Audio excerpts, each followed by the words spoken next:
Bonjour à toutes et tous, dans cette nouvelle vidéo je vais vous parler d'un utilitaire que j'ai découvert dernièrement et qui s'appelle PlugSearch.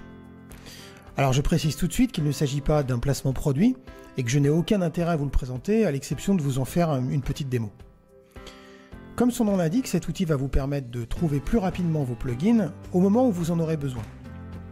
Vous pourrez aussi bien faire une recherche sur un plugin audio que sur un instrument virtuel ou un effet MIDI. Ce plugin fonctionnera à partir de la version macOS 10 Sierra et sera même compatible avec Catalina.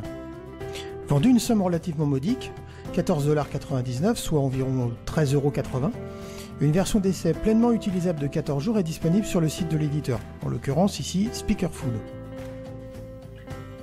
Pour l'installer, c'est relativement simple.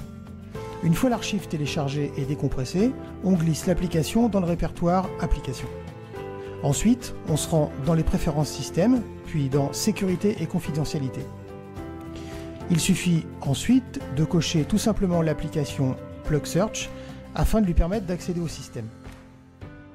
Dernière étape, on lance Logic et on se rend dans le gestionnaire de modules en cliquant sur Logic Pro 10, Préférences, Gestionnaire de modules. Dans la fenêtre qui apparaît, on va créer une nouvelle catégorie en cliquant ici sur le petit plus. On va l'appeler pour l'exemple PlugSearch.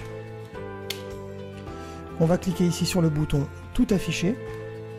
On va sélectionner en faisant pomme A tous les plugins qui sont installés dans Logic et on va les glisser dans le répertoire PlugSearch. On clique sur le bouton Terminer.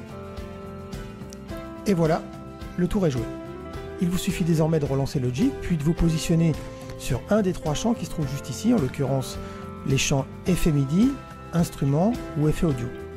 Alors imaginons que je veuille charger un instrument virtuel, je me positionne sur le champ qui convient, j'appuie sur la touche CTRL, je tape ici les premières lettres de mon instrument virtuel, alors ici par exemple Predator.